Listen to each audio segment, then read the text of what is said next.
Hi friends, welcome back to my channel WB বিষয়ে জানকারিতে আরও একবার সবাইকে স্বাগত।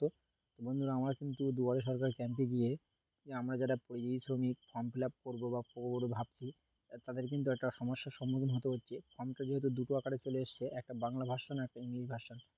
তো বন্ধুরা, বাংলা ভার্সনটা আমরা সহজেই ফিল আপ করতে পারছি, কিন্তু ইংলিশ ভার্সনটা কিন্তু আমরা ফিল আপ করতে পারছি না। তো আমরা আজকে ইংলিশ ভার্সনটা কিন্তু ফিল আপ করবো সম্পূর্ণ সহজ পদ্ধতিতে। তো স্টেপ বাই স্টেপ এই ভিডিওর মাধ্যমে আমি তোমাদেরকে দেখিয়ে দেবো কীভাবে এই ইংলিশ ভার্সন পদ্ধতিটা ফিল আপ করতে হবে। তো চলুন ভিডিওটি শুরু করা যাক। তো ভিডিওটা সম্পূর্ণ দেখতে থাকো, তাহলে কিন্তু তোমরা নিজেরা ফিল আপ করে কিন্তু ফর্মটা দুয়ারে সরকার ক্যাম্পে জমা করতে পারবে। তো 1 নম্বরে বলা হচ্ছে অ্যাপ্লিকেন্ট নেম। এখানে কিন্তু নিজের নাম দিয়ে দেবে, যে আবেদন করছে বা যে পরিযায়ী শ্রমিক আবেদন করছে তার নাম কিন্তু সেখানে দিয়ে দেবে। তো ফর্মটা যেহেতু আমি ডেমো আকারে ফিল আপ করবো, সেই ডেমো আকারে ফিল আপ করে তোমাদেরকে দেখিয়ে দেবো। 2 নম্বরে বলা আছে মোবাইল নাম্বার দেওয়া আছে, মোবাইল নাম্বার কিন্তু সে এখানে দিয়ে দেবে, তার মোবাইল নাম্বার এখানে দিতে হবে। এবং সি নম্বরে বলা আছে father husband name. Father husband name মানে তার বাবার নাম এখানে দিয়ে দেবে। সে যদি অবিবাহিত হয়ে থাকে তার ফাদার নেম, এবং যদি সে বিবাহিত মহিলা হয়ে থাকে তার হাজব্যান্ড নেম কিন্তু এখানে সে দিয়ে দেবে।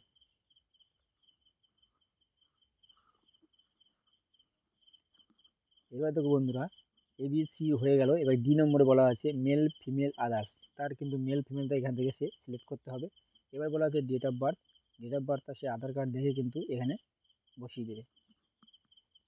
এবার বলা আছে তার emergency contact number. Emergency contact number সে উপরের নাম্বার দিয়ে দিতে পারে, অথবা অন্য কোনো নাম্বার সে দিয়ে দিতে পারে।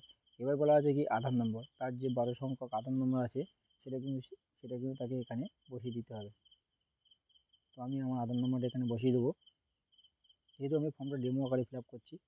তো এখানে বলা আছে পার্মানেন্ট অ্যাড্রেস। পার্মানেন্ট অ্যাড্রেস বলা আছে কী আছে, যে তোমার মহকুমা কিন্তু এখান থেকে তোমাকে লিখতে হবে। তোমার যে মহকুমা সাব ডিভিশন, সেই সাব ডিভিশন কিন্তু তোমাকে এখানে বসিয়ে দিতে হবে। সাব ডিভিশন লেখার পরে পরের কোডে বলা আছে ব্লক, মিউনিসিপ্যালিটি, কর্পোরেশন। তুমি ব্লক থেকে আবেদন করছো না মিউনিসিপ্যালিটি থেকে, সেগুলো তোমাকে এখানে লিখতে হবে।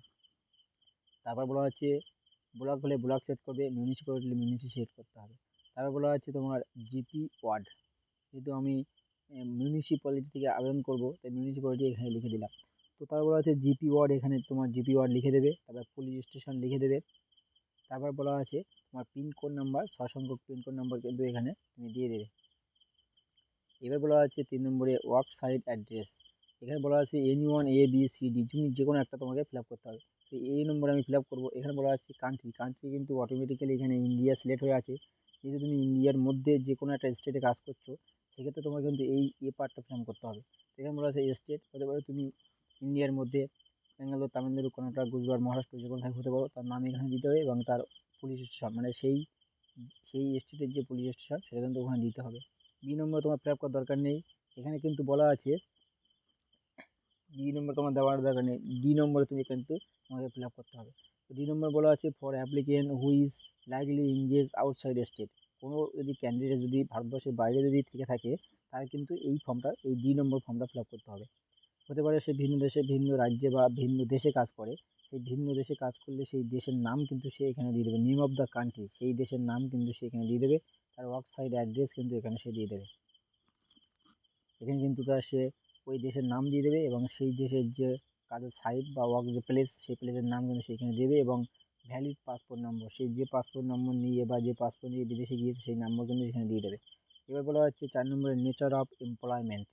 সে কী কাজ করে বা কাজের ধরনটা কী, agriculture, construction, garments, health care, manufacturing, stone cutting and polish, বিভিন্ন রকম কাজ হতে পারে বিদেশে বা সেই রাজ্যে। সে কিন্তু এখান থেকে সিলেক্ট করে নিয়ে সেই যে কাজটা কিন্তু এখানে সে লিখে দেবে।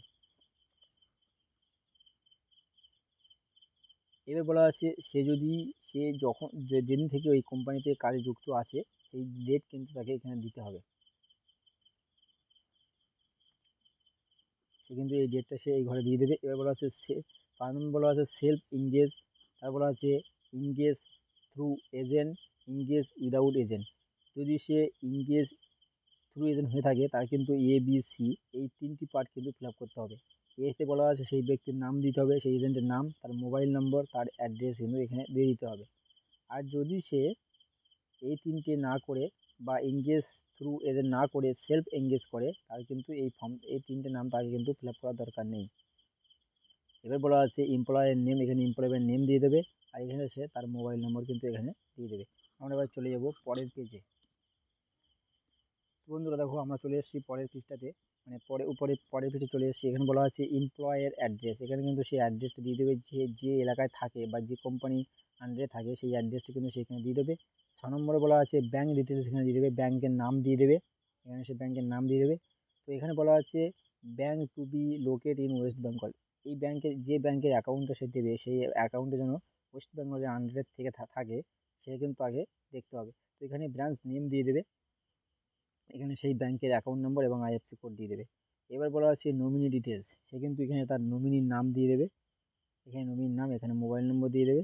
এবার বলা হচ্ছে নমিনির সঙ্গে তার সম্পর্ক কী, সন, ডটার, ওয়াইফ, সে যে কেউ হতে পারে, তার নামে কিন্তু দিয়ে দেবে, তার আধার নম্বরটা এখানে দিয়ে দেবে।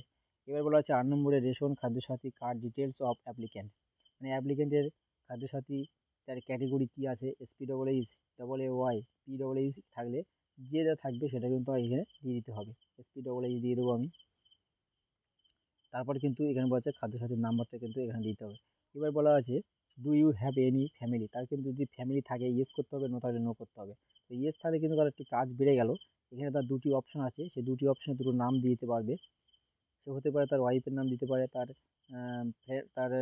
সনের নাম দিতে পারে, তার ডটার্সের নাম দিতে পারে, এবং তার সঙ্গে তাদের যে মেল ফিমেল কিনা তারা এখান থেকে সিলেক্ট করে নেবে, এবং তাদের বয়সটা কিন্তু তারা এখান থেকে সিলেক্ট করে নেবে, এবং তাদের আধার নম্বর এখানে দিয়ে দেবে, এবং তাদের সঙ্গে তার সম্পর্কটা কিন্তু সে এখানে দিয়ে দেবে। তো বন্ধুরা এবং তারপরে বলা আছে যে কী কী তোমাকে ডকুমেন্টস জমা করতে হবে। 1 নম্বরে বলা আছে যে পাসপোর্ট সাইজ ফটো, এখানে তোমরা দেখতে পাচ্ছ 1 নম্বর বলা আছে পাসপোর্ট সাইজ ফটো দিতে হবে। 2 নম্বর বলা আছে আধার কার্ড দিতে হবে, পাসপোর্ট সাইজ ফটো পর আধার কার্ড দিয়ে দেবে, তারপর ব্যাঙ্ক পাসবুক, এবং 4 নম্বর বলা আছে অ্যানেক্সার এ ফর্মটা তোমার নিচেই পেয়ে যাবে।